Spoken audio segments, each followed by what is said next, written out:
Welcome to my channel, mga ka-Gmers.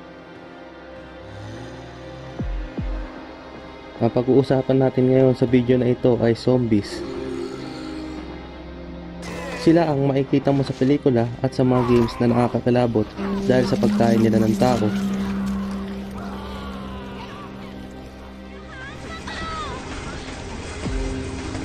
Saan nga ba nanggaling ang alamat tungkol sa zombies?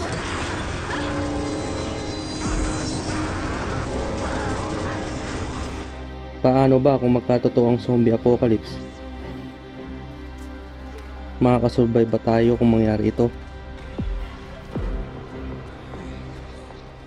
At posible bang mangyari ang kinatatakutang zombie apocalypse na ito? Yan ang ating pag-uusapan at aalamin dito sa GMA Science Present Zombies in Real Life. Bago tayo magsimula, hinihikayat ko po kayo na mag-subscribe sa aking channel at i-click ang notification bell para updated kayo sa susunod nating videos. At don't forget to like my video to support my channel. Maraming salamat po. At back to the topic tayo, mga ka-Gmers. Ang pag-uusapan natin ngayon ay zombies. Alamin muna natin ang pinanggalingan ng salitang zombie. Nagmula ang alamat tungkol sa mga zombie noong panahon ng ika-17 siglo sa Saint Dominic, isang lugar na sakop ng mga French na mas kilala natin ngayon bilang Haiti, kung saan ang mga West Africans ay ginagawang alipin. Karamihan sa kanila ay namamatay sa pagkakaalipin at ayon sa kanilang paniniwala, kapag sila ay namatay sa pagkakaalipin ay malaya na sila at makakabalik na sila sa kanilang bansang Africa. At dito na nga unang lumabas ang salitang zombie na nanggaling sa Congo word na nsambi, na ang ibig sabihin ay spirit of a dead person. Lumipas ang panahon, ang Voodoo religion ay isa din sa mga pinanggalingan ng alamat tungkol sa zombies. Ang Voodoo ay isang uri ng pop culture religion na nagmula sa Haiti noong 16th to 19th century. Ang relihiyon na ito ay nauugnay sa mga zombies dahil sa practice ng mga Voodoo witches sa black magic and sorcery. Isa sa mga Voodoo witch na ito ay ang Bokor. Ang Bokor ay isang Voodoo witch for hire na ayon sa mga haka-haka, sila ay nagsisilbi sa mga loa, isa sa espiritu ng Haitian Voodoo na tagapamagitan sa Bonday at sa mga Voodooists. Ang Bonday ang Diyos ng mga Voodooists. Ang Bokor ay pinaniniwalaang gumagamit ng black magic or necromancy, ang uri ng mahika na tumatawag sa espiritu ng mga patay.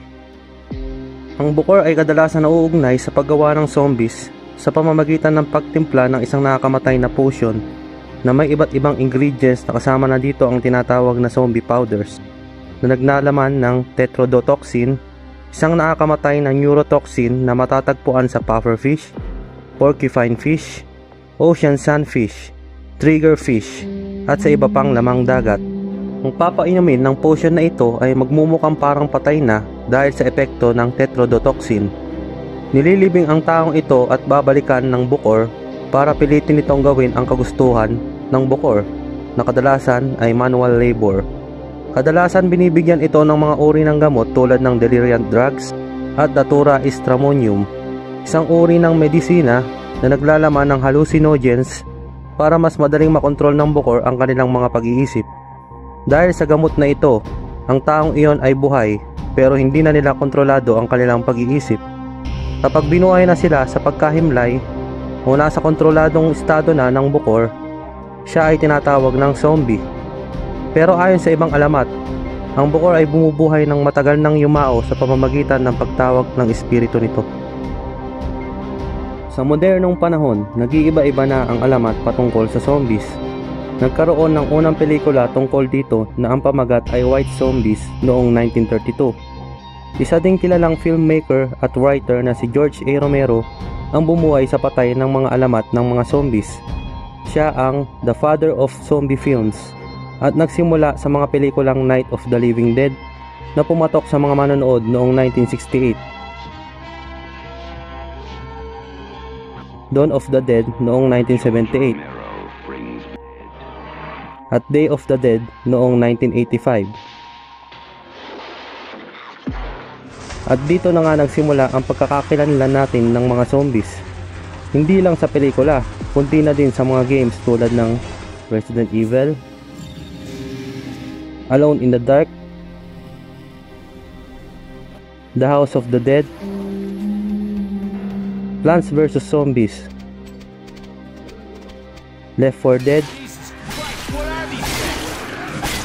The Walking Dead, The Last of Us, Dying Light, Days Gone, at World War C na base sa pelikula sa parehong titulo. Hindi pa pumasok sa isipan natin, paano kung sila ay magkatotoo at maka-encounter ka ng isang tunay na zombie? Ano kaya ang mangyayari? Ano ang gagawin mo kung mag-isa ka lang na naglalakad sa daan at may nakita kang zombie sa gitna ng gabi? Tatakbo ka ba? O lalaban? Kung magkaroon nga ng zombies ay hindi hamak na magpapanik ang mga tao at magkaagulo sa bawat panig ng mundo tulad ng nakikita natin sa mga pelikula at games.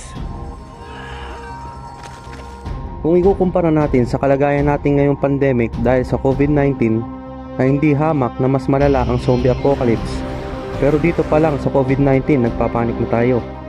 Kaya naman panigurado, pag nagkaroon ng zombie apocalypse ay mas lalong magkaagulo at hahanton din sa patayan ang mangyayari dahil nasa isip na ng bawat tao ang survival of the fittest.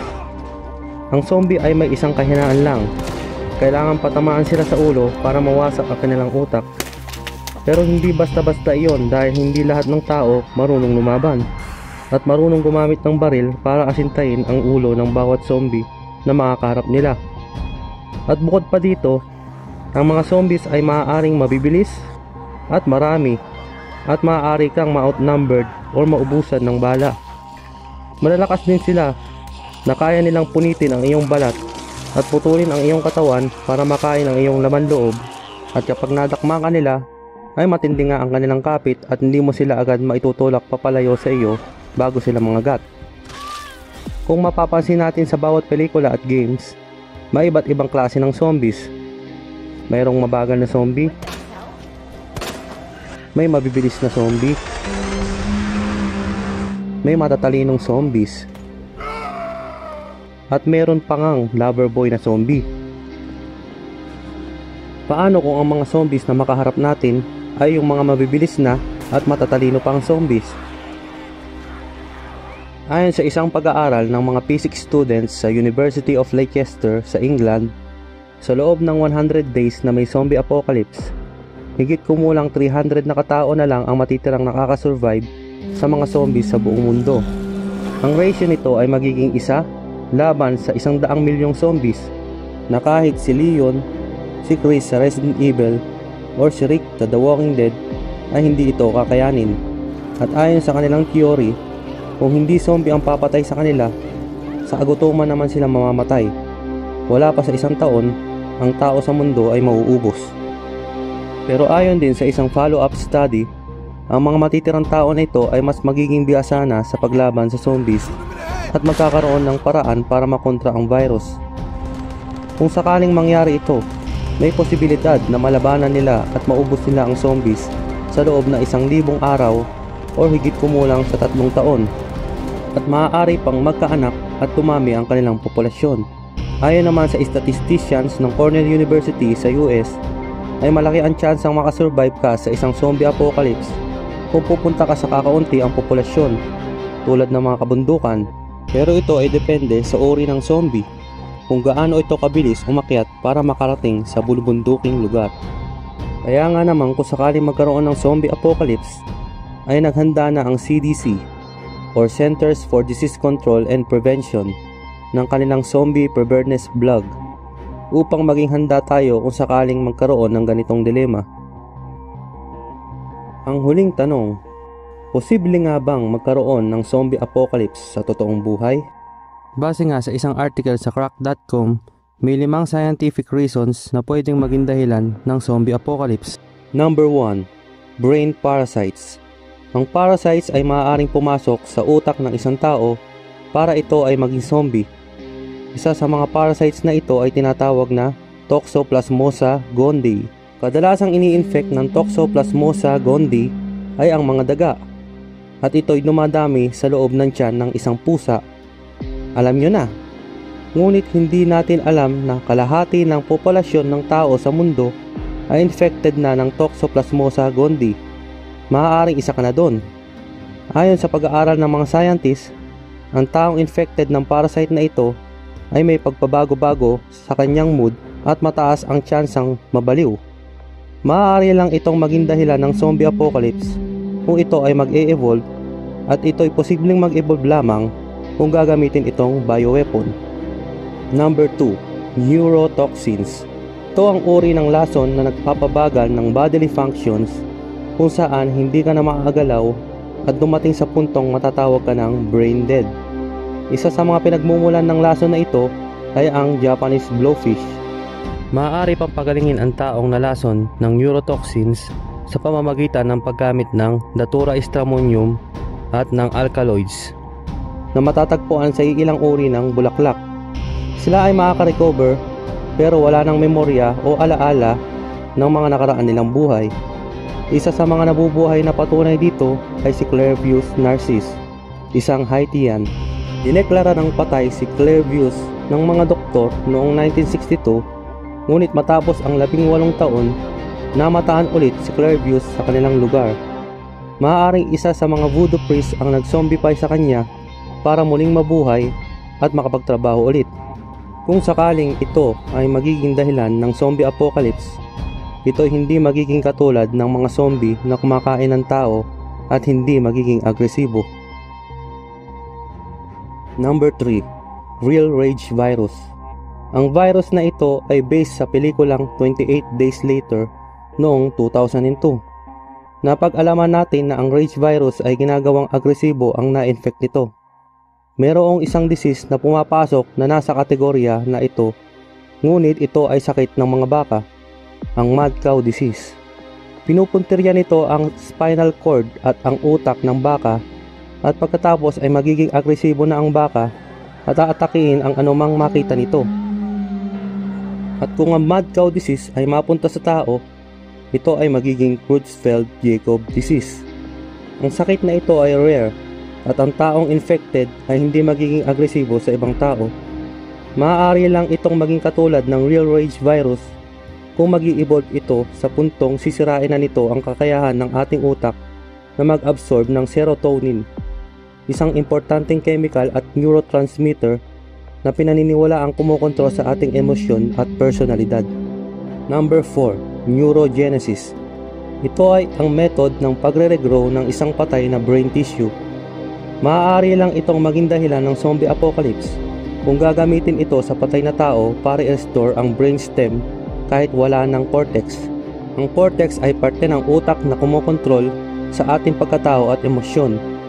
Ayon sa siyensya, maaaring buhayin ang brainstem kahit wala ang cortex.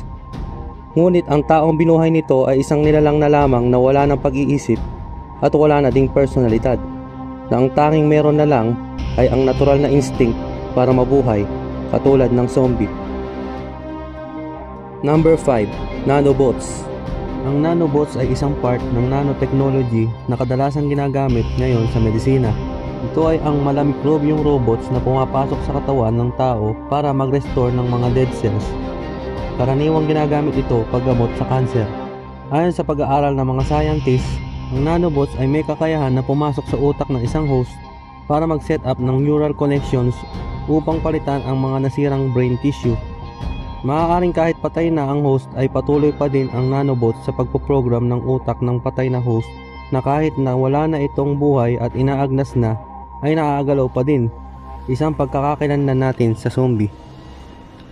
At yan na nga mga ka-Gmers, nalaman na natin ang mga bagay tungkol sa zombies.